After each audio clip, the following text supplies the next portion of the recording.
Bonsoir mesdames, messieurs et bienvenue à Perspective.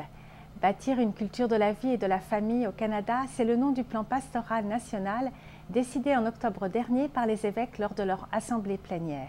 Ce plan national devrait être mis en place en 2013. Pour le préparer, Monseigneur Richard Smith, président de la Conférence des évêques catholiques, la CECC, vient d'écrire à ses frères évêques le 8 décembre dernier pour les inviter à mettre en place leur propre plan pastoral diocésain pour la vie et la famille durant 2012. Dans sa lettre, il rappelle que l'organisme catholique pour la vie et la famille, l'OCVF, participe à l'élaboration de ce plan et que Benoît XVI a insisté sur les liens entre la famille et la nouvelle évangélisation. La famille est en fait la voie de l'Église parce qu'elle est le cadre humain de la rencontre avec le Christ. L'intégrale de la lettre est disponible sur le site de la CECC, cecc.ca. Et puis C'est les Lumières a inauguré un prix annuel, Lover of Life, amoureux de la vie, un prix décerné à une personne jouant un rôle important pour protéger et promouvoir la dignité et le caractère sacré de la vie humaine au Canada. Ce prix a été remis hier soir à Madame Joanne Verducci, fondatrice et directrice du centre Sainte Jana Beretta Mola à Brampton. Ce centre accueille des jeunes femmes enceintes en difficulté, leur offrant ainsi qu'à leur famille des services fondés sur les valeurs de la charité vécues par Sainte Gianna Beretta Mola.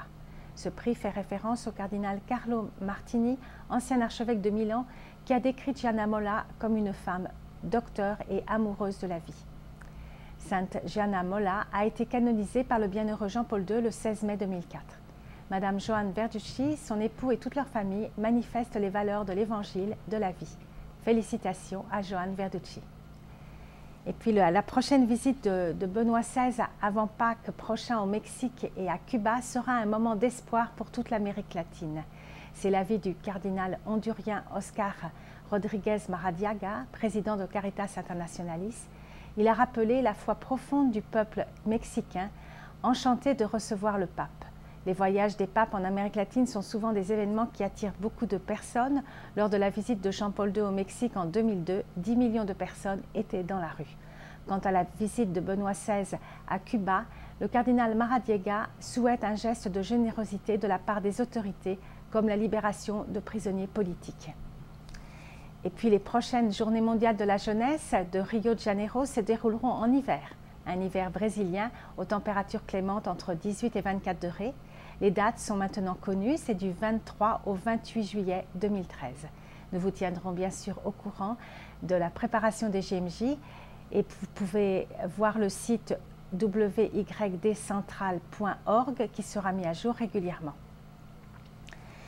Et puis l'organisation du Vatican, Caritas Internationalis, est déçue de l'accord conclu lors du sommet sur le climat de Durban en Afrique du Sud le 12 décembre dernier. Cet accord laisse le monde face à une augmentation assez catastrophique de 4 degrés Celsius des températures globales.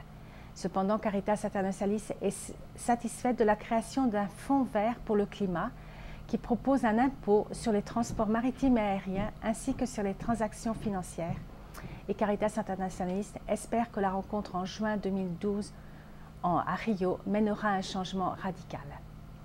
Puis enfin, pour se préparer à Noël, à Saint-Jean-Longueuil, durant tous les dimanches de l'Avent, Monseigneur Lionel Gendron préside les vêpres à la cocathédrale Saint-Antoine de Padoue à Saint-Jean-Longueuil à 19h30. Voir le site dsjl.org.